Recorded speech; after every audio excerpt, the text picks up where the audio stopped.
The Criterion sale may be ending, but the Kino sale is live and well, and before that ends, I believe on August 8th, I thought I would give out some genre recommendations for that as well. So welcome to the Convicted Kino Corner.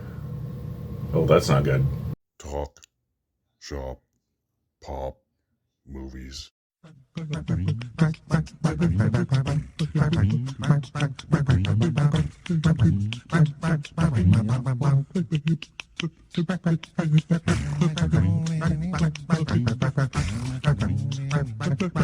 there, this is Derek, the Convicted Cinephile, and if you're a convicted cinephile yourself, please like, share, and subscribe to the channel down below. On my channel, I like to talk, shop, and pop open, that is, movies and physical media. And today I have yet another Kino Lorber sale recommendation.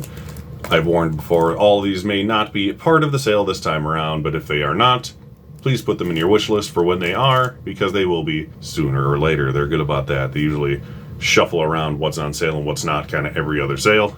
These are three brilliantly written movies. Very good. 2 out of the 3 cases Oscar-winning screenplays. So that is why I chose these specifically. So if you're into very, very good original screenplays, here's 3 movies for you. And I've seen all of them at least twice. Ironically, none of these 3 movies have been opened. Like I said, you buy 20 of them, you watch 2, and the rest of them sit on the shelf until you make a video about them or need to watch them for some specific reason. Because time. Alright, first we have Mel Brooks. Mel Brooks's. It's weird when you have a name that ends with an S. His debut film and winner of the Best Original Screenplay Oscar right off the bat is The Producers, which there is another Blu-ray of this, I know, but I think this is the only one that is in print. Apparently it's a Studio Canal collaboration, according to the back. This is from 1968, a short 88 minutes long. A lot of these movies are short. It's surprising. But if you haven't seen the movie, or you're only familiar with the musical based on the movie, which was like the biggest Broadway thing ever at the time, very, very funny. It's got Gene Wilder and Zero Mostel. Zero Mostel is a sleazy, what do you want to call it? Well, producer, for the stage. And he keeps making flop plays. He's trying to make all these great plays, and he's losing tons and tons of money. And Gene Wilder is a young accountant who's very, very weird and hysterical in this movie. Both like personality-wise and just because he's hilarious as an actor. And he tells him he could probably make more money with a flop than with a hit if he does these certain things. So he makes a play called Springtime for Hitler. And yeah, the thing like this could not be made today. I'm surprised they even were able to make the remake of the movie in the early 2000s, but now everyone's offended by anything. So, you know, pick it up while you still can. Who knows if this movie's going to be available in 10 years. But if you're a Mel Brooks fan, or a Gene Wilder fan, or a comedy fan, or an original screenplay fan, The Producers is a movie for you. Next up, this one is not a winner or even a nominee of Best Original Screenplay, but it is a brilliant movie from my favorite filmmakers. Yes, it's not a video from me if it does not include the Coen brothers somehow. And that is Barton Fink. This one I know is on sale right now. At least it was when I checked. So, this one's fantastic.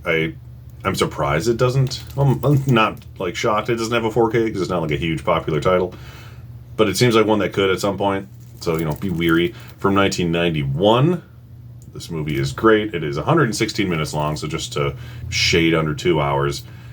A brilliant performance from John Turturro and John Goodman. How they weren't nominated for actor and supporting actor that year is beyond me. They actually wrote this movie while they had writer's block trying to write Miller's Crossing, which came out the year before. And oddly enough, this movie was better regarded upon release than Miller's Crossing, although arguably you could say one's better than the other. I love them both because Coen Brothers fan. But this is one I was like, this is a weird-ass movie the first time I watched it, but it was still funny enough to keep me engaged, because they're always funny, even when they're not, like, guffaw funny, like Raising Arizona. Like I said, it was written when they had writer's block, so the film is about a playwright, Barton Fink, played by John Turturro, who's hired by The Hollywood to write screenplays for the pictures, you know, those moving pictures that are also popular right now. And Academy Award nominee Michael Lerner in this movie, who's hilarious, wants him to write a wrestling movie. And he's staying in this dirty, weird hotel that's getting increasingly hotter as it goes, and the wallpaper is melting and wax is dripping off, or glue is dripping off the walls as he's there, and it keeps getting increasingly hotter and weirder. He meets John Goodman, who knows everything about everything, and of course was a wrestler at some point in his life. So he's learning from him how to write this movie. And then he meets a young lady who mysteriously wakes up dead in his bed. So it becomes this weird murder mystery, him trying to get out of this thing with the cops following him, all while he has writer's block, trying to write this movie. And he's literally going through hell, essentially, in this movie, both figuratively and sort of literally. If you watch the movie, you'll understand more. John Goodman is brilliant in this movie. Like I said, just so is Turturro. It was also nominated, I believe, for costumes and art direction, very deservedly so, on top of Michael Lerner. But if you're a Coen Brothers fan and you haven't seen Barton Fink, you will like it because you're a Coen Brothers fan. But if you just like interesting, quirky, not everything is spoon-fed to you informational-wise kind of movies, Barton Fink is a good one. Last, but certainly not least, possibly my favorite movie of 2004. It's hard to gauge because that was actually a really, really good year for movies.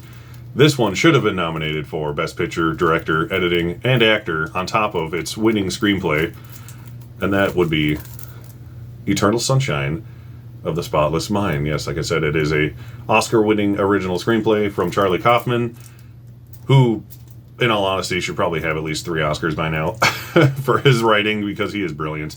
Being John Malkovich, adaptation, and this, arguably at least, should have all won for him. This is from, like I said, 2004, 108 minutes. This is the 4K. Doesn't have the slip anymore, so I ordered this last year, and it didn't come with the slip. So if you order it, it probably won't have the slip if it's still on sale. If it's not on sale, put it in your wish list, like I keep saying. Jim Carrey is brilliant in this, as he always is. It should have been his 3rd Academy Award nomination for Best Actor.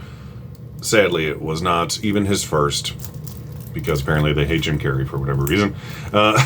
Co-stars, like I said, Kate Winslet, who was nominated, Kirsten Dunst, Mark Ruffalo, who, like, I learned about this year, essentially, fallen in love with since. I always liked Mark Ruffalo and everything I see him in. He was in this and Collateral, and a couple other things that came out in 2004. Elijah Wood and Tom Wilkinson, who was always fantastic. Michel Gondry directed this film, who is a very weird, artsy-fartsy French director, and you can tell when you watch this film. This was his masterpiece for sure, and the Charlie Kaufman perfection that is his screenplay definitely helped it be what is probably the best film of 2004. So those are the 3 original screenplay masterpiece films that I recommend you buy during the Kino Lorber sale. The producers, Barton Fink and Eternal Sunshine of the Spotless Mind. If they're not on sale, put them in your wish list and buy them next time, when they probably will be. Once again, my name is Derek, the Convicted Cinephile. Please like, share, and subscribe to the channel down below. Thank you for watching, and I'll see you next time. Talk, shop, pop, movies.